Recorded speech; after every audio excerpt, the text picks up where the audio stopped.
Patuloy na nagbibigay serbisyo, pag-asa at saya.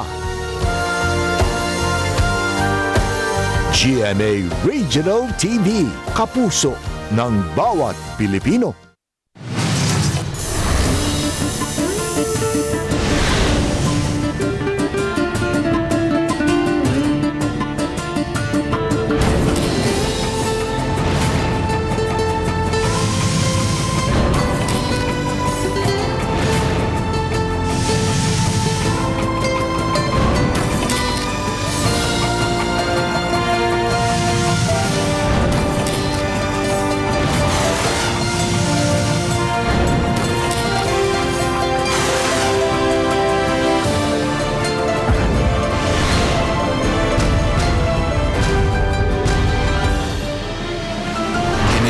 GMA Regional TV, Balitang Bisdak.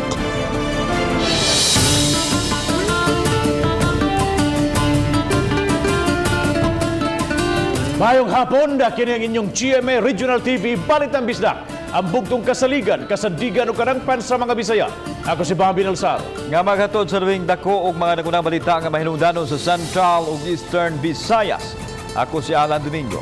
Ako si Cecil Kibod Castro, live sa GMA Complex sa Dakbayan sa Cebu.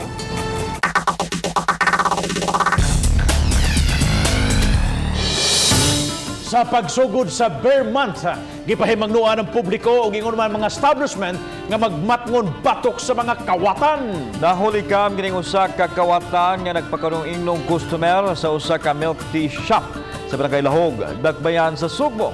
Nakita sa footage sa CCTV ang iyang pagkuha sa cellphone sa tindera nga busy sa pag-andam sa iyang order. Kini ang report ni Femery Dumabo.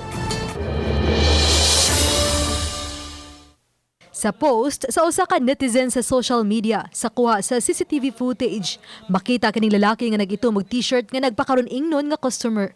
Sa diyang busy sa pag-andam ang tindera siyang order, nahulikam sa CCTV ang kalihukan sa kamot sa suspitsado ug may kapikap sa bisan unsa nalay maguritan hangtod nga nakatiempo siya sa cellphone nga iya sa tindera o gidali-dali pagsud sa iyang bulsa.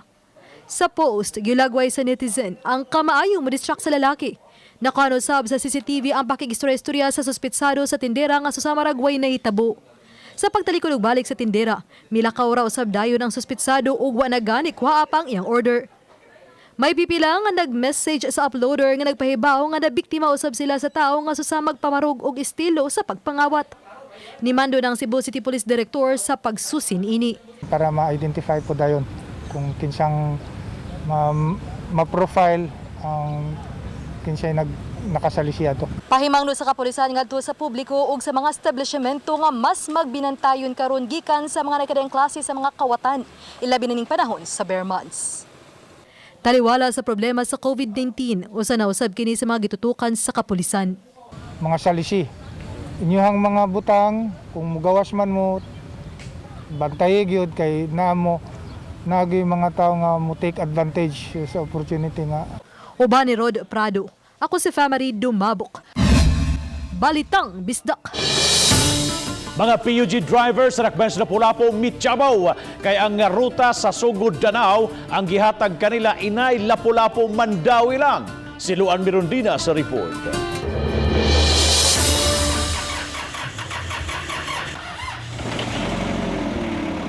Niadtong 2017 lang napalit ni Reynaldo Filomeno kining iyang PUJ. Gani gipakita pa niya sa RTV Balitang Bisdak nga maayo pa ang kondisyon niini ug bag-uhay lang napaubos sa motor vehicle inspection. Nakapataod na usab siya og mga barriers aron mapatuman ang social distancing ug may mga paskin usab nga magpahinumdum sa mga health protocols nga kinahanglang subayon sa mga pasahero. Apan gikadismaya ni Reynaldo kay wa sila tuguti sa LTFRB 7 nga makabiyahi. Inay Lapu-Lapu Mandawi ang ilang franchise, gihatagan sila og special permit alang sa rotang Sugod Danao. So dili na among area. So mga nanawagan namin sa kadagkuhan taga LTFRB o PTO unta. Tabago na mga among hangyo taon makadagan na pabalik kay luoy na kay ta mga PUG driver. Busa, ingon na lang ni ini ang kadismaya ni Reynaldo uban ang mga kauban ng PUJ drivers. Matud sa mga PUJ drivers, andaman unta silang mutuman usab sa mga health protocols nga ipatuman sa mga pampublikong sakyanan sama sa pag-maintain og social distancing ug ang kalimpyo sa ilahang gimanehong mga sakyanan sama sa gipatuman sa mga modern jeepneys. Busa unta, hatagan usab sila og ruta nga sila makabiyahe. Itugot lang yun in taon nga makabiyahe lang gyud sa biyahe ang kutob sa Park Mall o ngadto sa CDO pabalik dire sa Lapu-Lapu Terminal. Hapit na may mangayo og pakilimos. Giswayan og tawag og text si Direktor Eduardo Montialto Jr. sa RTV Balitang Bisdak aron kapangayuan og katin-awan sa desisyon sa LTFRB apan wa siya motubag o mo reply man lang sa among mga text. Hinuon sa text message sa direktor sa GMA RTV Balitang Bisdak sa miaging Setyembre 1, una niyang gipasabot nga bisan kun ubos na ang sugbo sa Modified General Community Quarantine, gikinahanglan gihapong musubay sa hierarchy of transport unit. Sa pagkakaroon, mga buses ang gigamit nga transportasyon ilabi na sa dakbayan sa Cebu. Uban ni Godfrey Relien, Luan Merondina, Balitang Bisdak. Girespeto sa Mandawi City Hall ang mando sa LTFRB nga mamahimo ng makabiyahe ang mga traditional jeepneys sa kadalanan gawas lang sa Cebu ug Mandawi City. Ang report ni Nico Serino. Sa September 3 nga order sa Land Transportation Franchising and Regulatory Board, gitugta na ang pagbiyahe sa mga traditional jeepneys. May mga kondisyon nga gilatid aron maisyuhan sila og special permit nga makabiyahe na sa tibuok Region 7. Sama sa pagsiguro nga roadworthy ug nakatuman sa health protocol. Apan wala tuguti nga makabiyahe ang mga jeepney sa Mandawi ug Cebu City. Sa ilang bahin, ang kadagkuan sa Mandawi may respeto sa mando sa LTFRB.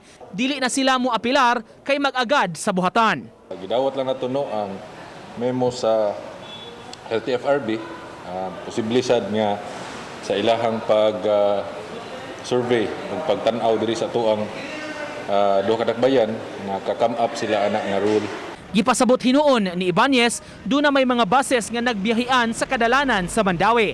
Aminado hinuon sila, usahay masinati ang kakuwang sa buses. Makuwangan gid sila pero ni commit man ang ato ang bus company nga naa diri ron nga nagsige sad sila monitor kung asa mga lugar labi na katong peak and peak hours ilang padaganan og ubay-ubay nga buses.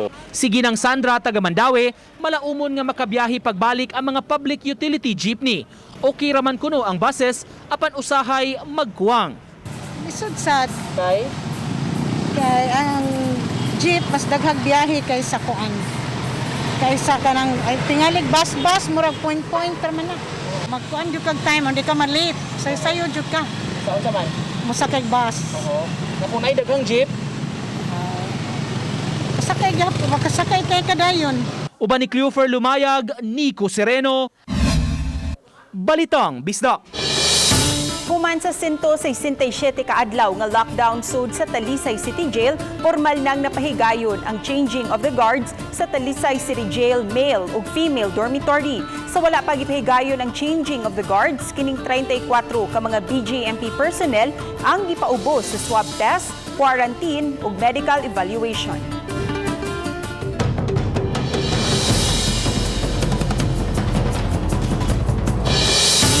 Moabot sa 20 ka mga balay ang naka-lockdown karon sa barangay Kubacob, Dakbayan sa Mandawi. Human ang mga residente na himong close contact sa usa ka nagka-COVID-19. Ang pasyente nga namatay nahaya pa sud sa pipila ka gabi, una nga migawas ang resulta sa iyang swab test sa ospital nga positibo kini. Adunay live report si Nico Serino. Nico?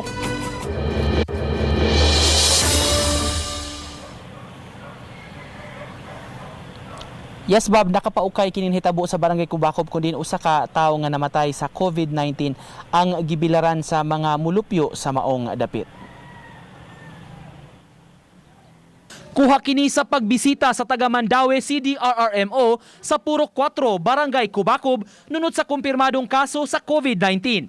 Usa ka lalaki nga anaa sa iyang 50s ang pangidaron ang namatay apan nasutang positibo di ay. Nahaya na siya sa kapilya sulod sa 3 ka gabi una pa migawas ang resulta sa swab test sa ospital.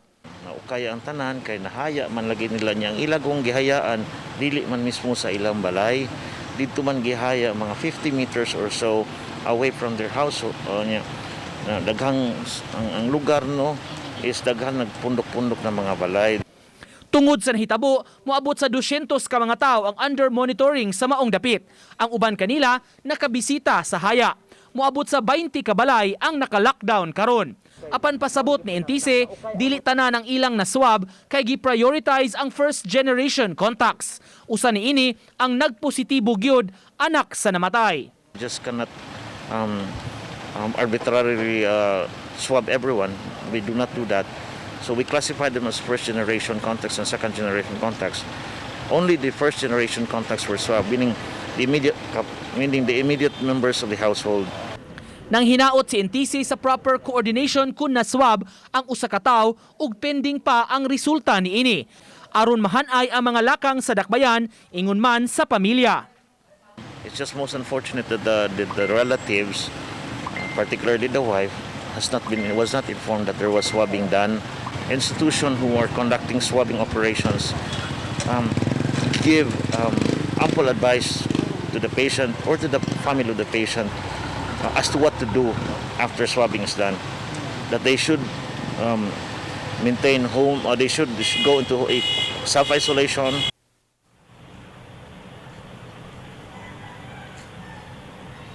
Kadayon karon Bob, ang hingusgan nga contact tracing niing maong mga kaso nga natala.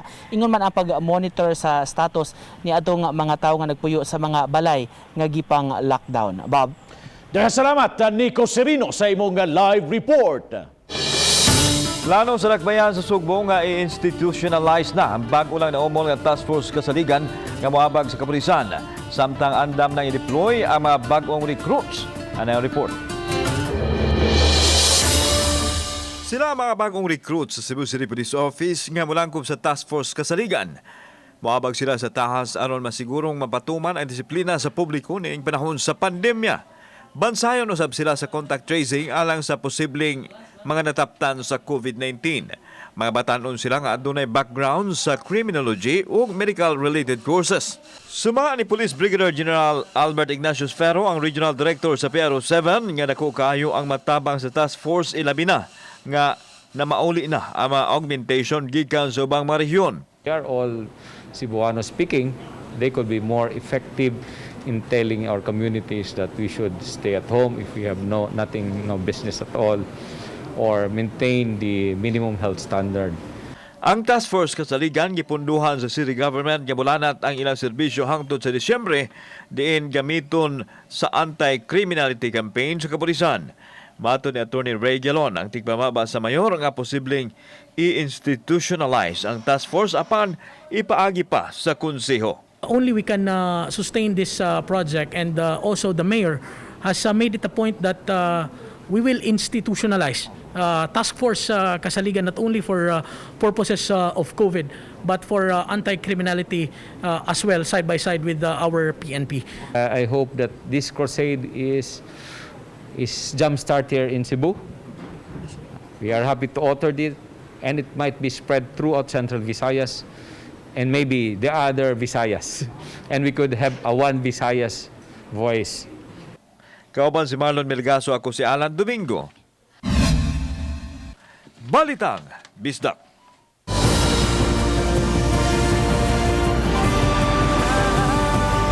Kini ang GMA Regional TV Balitang Bisdak.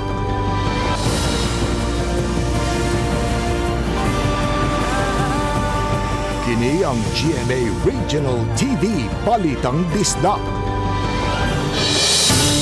Karong adlaw, maunang katapusang adlaw sa pag-disinfect sa Talisay City Health Office sa Talisay City Hall. Apan ipadayon kini matag buhatan sugod karong Lunes. Si Chona Carion sa report.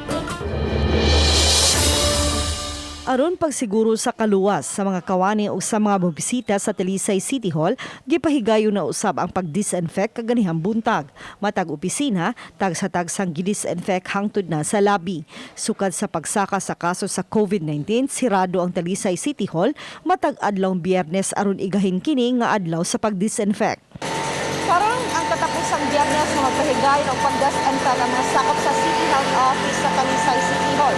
Gumikan kay sugod karong Lunes, ang mga taga-opisina na ang manglipyo sa ilang tagsa-tagsa kabuhatan. Ang himuon lang sa Talisay City Health Office ang pagtudlo sa mga buhatan sa City Hall unsaon pag-disinfect sa ilang buhatan. Lakip na ang saktong paagi sa pagsagol sa kimikal nga gamiton sa disinfection. Apud-apuran usab sila og alcohol nga gamiton sa mga musud gawas sa ilang opisina. Matag buhatan, aduna usay foot bath ipahimutang. Uban ni Renante Quiñones, Chona Carrion, Balitang Bisdak. Gilugayan hangtod sa Nobyembre 15 sa Marina 7 ang mga island hopping operators nga magkaproseso sa mga dokumento samtang mga boatmen erikwar nga magpa-swab test. Si Luan Merondina sa report. Atol sa tigom kagahapon sa hapon, uban ang kadagkuan sa Marina 7, Coast Guard, DOT 7 ug Tourism Officer sa Lapu-Lapu City. Mihangyo ang mga island hopping operators nga hatagan sila og lugway sa pagproseso sa ilang mga dokumento. Ang Marina 7 mihatag hinuon og lugway hangtod sa Nobyembre 15. Si Mayor Jonard Ahong Chan moapilar usab sa regional nga buhatan sa Marina 7 isip pagsuporta sa mga island hopping operators. They are given until November 15 to comply or to renew their licenses. So in the meantime, they are allowed to operate. Tungod kay walang-wala pagit sila kita dai. Kung dili pa nila makaya nga until November sila mo kanang gihatag sa Marina, no. So mo na nga I will make a letter today appealing to the Marina nga kung mahimo ang ilang request next year na sila mo bayad. Sa pagkakaroon, wala pa gipagawas nga laing guidelines ang mayor kung kanusa tugutan ang mga island hopping operators nga makadawat og mga guest. Kung moingon ko no ang LGU nga okay na, dili sila mo dakop. Pero kung samtang wala pa EO nga specific for island hopping, mabaraw gyud sila sa Coast Guard. Apan sa telephone interview, gipahibaw sa mayor nga gikinahanglan pang mulukat og permit sa city government ang mga island hopping operators ug mapaubos sa swab test ang mga boatmen. Misaad usab ang mayor nga manghatag og vitamin C ug flu vaccine ngadto sa mga boatmen aron masigurong himsog sila og luwas sa COVID-19. Wala sila bayronon local sa special permit, only the business permit ra gyud na. Kana mao man is OP man na nato nga mulukat sila business permit, no. Ganihang buntag, una nang gitigom sa mayor ang mga island hopping operators sa Olango Island o gituki ang mga guidelines nga ipatuman sa dakbayan. Uban ni Godfrey Relien, Luan Merondina, Balitang Bisdak. Good news sa mga senior citizens sa dakbayan sa Cebu, sugdan na ugmang adlawa ang pag-apod-apod sa financial assistance. 3 ka buwan nga cash aid ang house-to-house nga i-distribute sa City Hall. Mato ni Jeffrey Ocampo, Executive Director sa Office of the Senior Citizens Affairs kun OSCA sa Cebu City, nga mulanat og 20 ka adlaw ang distribution. Huwaton lang sa mga recipient nga maabot sa ilang mga Pinoy-anan ang kawani sa City Hall nga maoy magda sa assistance. Mukapin sa 80,000 ka mga senior citizens ang gikatakdang makadawat sa maong financial assistance. Ang iyon mo, please prepare your own ball pens, face shield, mask, alcohol. So before and after, no, igdawat gid sa inyong kwarta, andaman ninyo na importante ra na para sa inyong safety.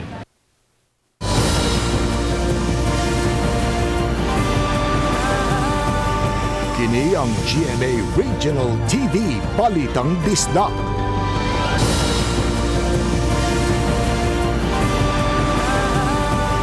Kini ang GMA Regional TV Balitang Bisdak.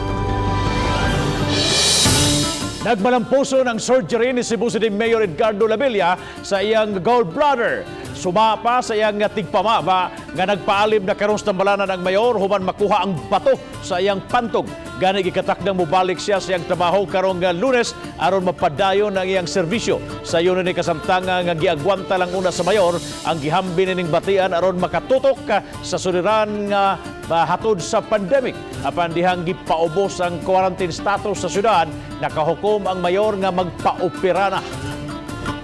Pasado alas 10 kaghapong adlaw, malipayon kayo nga gipahibaw nga recovery si mayor niya karon nga relax na lang kay gahapon man ang recovery stage niya. Mokapin sa 100 million pesos nga kantidad sa illegal nga drugas ang nasakmit sa PDEA Regional Office 7 sulod lang sa kapinduha ka buwan. Ano ang report? Giulagway sa opisyal sa PDEA Regional Office 7 nga misagup usab og binag-o nga pamaagi ang tigpayuhot og giniling drugas nining panahon sa pandemya aron makapayuhot. Apan gipaniguro sa ahensya nga maakontrahan nila kini ug masakpan ang modus nila. Sa accomplishment report sa PDEA 7, adunay 114.4 million pesos nga kantidad sa Cebu ug 20 milyones pesos sa marijuana ang ilang nasakmit sud lang sa kapin sa duha ka buwan. Ang reason man gud sad na daghan pud ta og confiscation, daghan ta operation kay gipahingusgan gyud nato ang anti-drug operation, anti-drug campaign. We have a high moral, professional, trained and dedicated agents na nanarbaho gyud. Matod ni Director Levi Ortez sa PDEA 7 nga gikan sa Manila ang supply sa drugs o gipayuhot dinhi sa Sugbo. Sa ganini, gipahagi sa courier services sama sa ilang mga nasakpan. Samtang hugot nga nakigalayon sa kabaranggayan ug sa katawhan ang PDEA 7 alang sa kalampusan sa ilang operasyon. But ang thrust gyud nato karon gyud is yung gitawag nato og barangay drug clearing program. Mao gina siya mandato sa ato ang Director General because it's the only way na makaingon gyud ta na we are winning the war against drugs. Kauban si Marlon Melgaso, ako si Alan Domingo. Balitang Bisdak.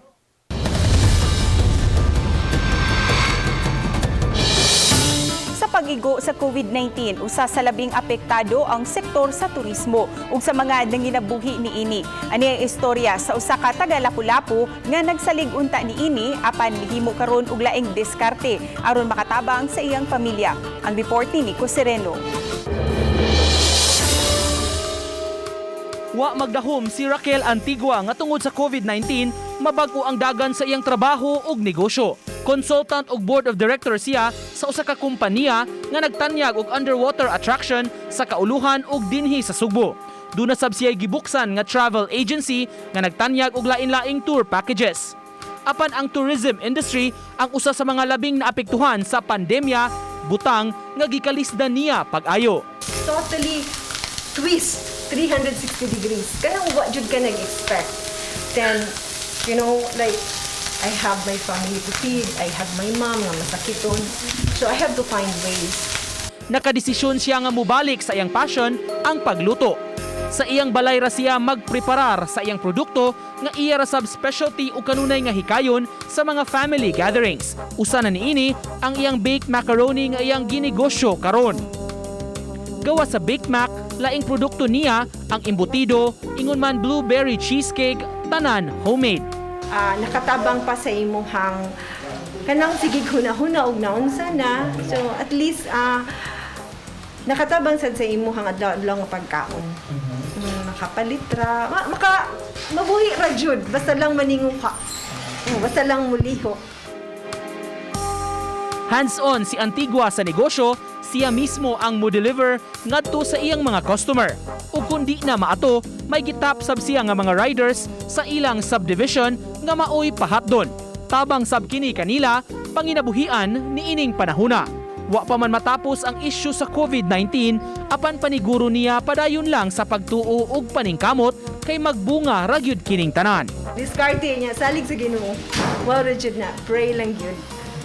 No, kay malampasan ra gyud ni tanan.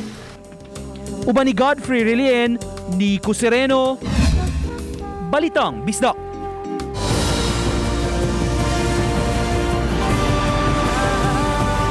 Kini ang GMA Regional TV Balitang Bisdak.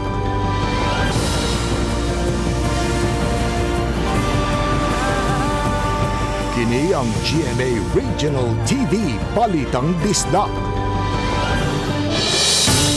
Nagtigom ang mga drivers o mga operators sa mga traditional jeepney sa dakbayan sa Cebu.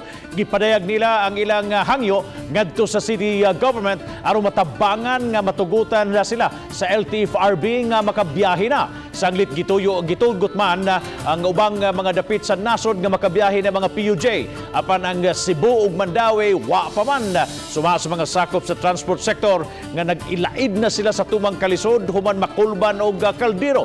Gipadayag sa tigpamaba sa mayor nga gustuhon man na sa syudad nga tugutan nga makabiyahe na mga traditional PUJ apan mag-agad lang gihapon kining tanan sa desisyon sa LTFRB. Nakita na to, atong mga sumasakay, problema kayo.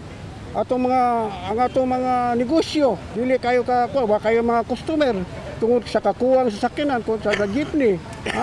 Mo na di-in franchise mayo ang atong kahimtang. Si Mayor kung pinakadaghan nga mass transport magawas gud ang problema is LTFRB manggod ang ga-control. Ang iya gani karon is magandam siya og kanang clarificatory communication ngano nga ang ubang areas gitugtan ang diri sa Cebu City wala uban sa Mandawi, di ba? 17.5 milyones sa COVID-19 cases sa tibuok kalibutan ang nangaayo na. Sa Pilipinas, usab 159,000 usab ang naka-recover. Ang report ni Marie Dumabok. Nitala og 26.3 milyones ang tibuok kalibutan og kaso sa COVID-19 kaganihang udto. Apan, 17.5 milyones na usab niini ang nangaayo na. Og pareha sa worldwide nga data, padayon usab ang pagtaas sa ihap sa mga hitaptan sa Pilipinas. Nitala na kagahapon og 228,000 ang kaso. Hinuon sa 65,000 ang niini ang aktibo nga kaso. Samtang maayo nga balita alang sa Central Visayas, kay 57 nilang nga kaso ang nadugang kagahapon. Hinungdan nga bisan kun sa kanatibuk ang nitala og 19,000, apan kapin 2,000 lang ang aktibo nga kaso sa COVID-19, kay nangaayo ng dulan sa 16,000. Sa talaan sa DOH-7 sa probinsya sa Cebu, aduna nalay 787 nga aktibong kaso sa COVID-19, gikan sa dulan 5,000 nga kaso. Way nadugang nga kaso sa Negros Oriental ug Bohol kagahapon, pabiling 141 ug 32 ang mga aktibo sa duha ka probinsya. Samtang wa nay aktibo nga kaso sa lalawigan sa Siquijor. Sa dakbayan sa Cebu, anaa sa 600 ang aktibo nga kaso, human nga 5 ra ang nadugang kagahapon. Adunay 371 ang aktibo nga kaso sa Mandawi City ug 269 sa Lapu-Lapu City. Gikan sa parehong kapin sa 2,000 nga total COVID case. Ang Eastern Visayas adunay 1,168 nga aktibong kaso. Gikan sa kanatibuk-an nga 3,200 nga kaso sa COVID-19. Ako si Marie Dumabok. Balitang Bisdak. Aduna na say unom ka mga bag-ong kaso sa COVID-19 ang natala sa probinsya sa Bohol. Sa taho ni Bohol Governor Arthur Yap kagabi, ang bag-ong mga pasyente gikan sa upat ka mga lungsod, ang taga-Kandihay gilangkuban, sa duha ka mga LSI ug usa ka OFW, samtang usa ka LSI sa Lobok ug tag-usa ka residente sa Ubay ug Tubigon. Ang mga pasyente sa Tubigon ug Ubay walay travel history, dili LSI o OFW apan nagpakita og sintomas sa COVID-19. Na-isolate na ang maong mga pasyente, samtang naka-quarantine usab ang ilang mga close contacts aron dili na makatakod sa uban pa, samtang gihimo ang contact tracing. Sa pagkakaroon ang Bohol adunay 231 ka mga confirmed COVID-19 cases. Diin 101 ang aktibo nga mga kaso, 122 ang naka-recover na ug 8 ang namatay. May resume na sa ilang pagpamakuna sa mga binuhig hayop ang Mandawi City Government. Naabtan na sa GMA News ang unang gibisita sa mga staff sa City Veterinary Office ang Barangay Bakilid. Dito gihimo ang libre nga pagpamakuna sa mga iro ug mga iring. Aduna say mga tambal nga gihatag kanila alang sa deworming sa maong mga hayop. Matod sa City Veterinarian Karen Mirillas, sa ang Barangay Bakilid mo'y unang barangay nga ilang gibisita pagbalik na sa pagpamakuna. Subay usab kini sa kasulugan sa World Rabies Day karong September 28. Para sa sample daw maak dili ta mo hadlo kung may mga kanang rabies kay mao man kita mong giapas kay kung karon lisod pa man kayo mag-inject sa mga clinic sa kuan every kuan niya kana taga 1 year ba. Picture kita niya. Ano importante mo mga mabakunahan ang mga iro? Para safe sa kuan in case og makapaak. Turismo sa lungsod sa Cordova subli na gibuksan niadtong Domingo sa buntag gipahigayon ang formal reopening sa Turismo sa Cordova sa may Roro Port Terminal. Lakip sa mitambong sa kaluhukan silang Governor Gwen Garcia ug Lapu-Lapu City Mayor Jonard Ahongchan ug ubang mga opisyal sa kagamahanan. Ang mga lokal nga turista mamahimo ng makapahimo sa tour package sa Cordova nga naglakip sa Dance with the Marine Life diin mamahimong mag-island hopping sa mga gagmayng isla sama sa Nalusuan Island ug Hilutungan Island. Laing bagong atraksyon mao ang Bakhawan Paradise din may Sing with the Mangroves package ang iandam ang lungsod. Gikinahanglan nga mo-book online pinaagi sa Cebu Tourism Portal. Ang buwak ng lavender sagad makita lang sa ubang nasod o sa mga foreign telenovelas. Apan mamihimo na usab di ay kining masudong dinhi mismo sa Dakbayan sa Cebu. Ang Lavender Garden ang bagong atraksyon sa Sirao Garden o Little Amsterdam sa Barangay Sirao. Nagsugod lang kini sa similya nga hinatag gikan sa usa ka higala sa Tag-iya ug napasanay hangtod nga nahimong ingon ni ani katahom. Daw anaa ka sa abroad kung imong masudong ug mahingos ang kahumot sa mga lavender flowers nga adunay medicinal effect sa lawas sa mga tao. Tapad usab niini ang sage flower nga giingog nahisakop usab sa lavender family. Mas dagko ang buwak apan pareho ra ang kolor ug mga limyon usab ang kahumot. Ang duha ka matang sa buwak giingong adunay epekto sa pawagtang sa stress ug anxiety. Niining panahon sa krisis gikinahanglan nga adunay mga matahom nga talan-aw nga atong masud-ong nga maghatag kanato og positibong panlantaw sa atong kinabuhi.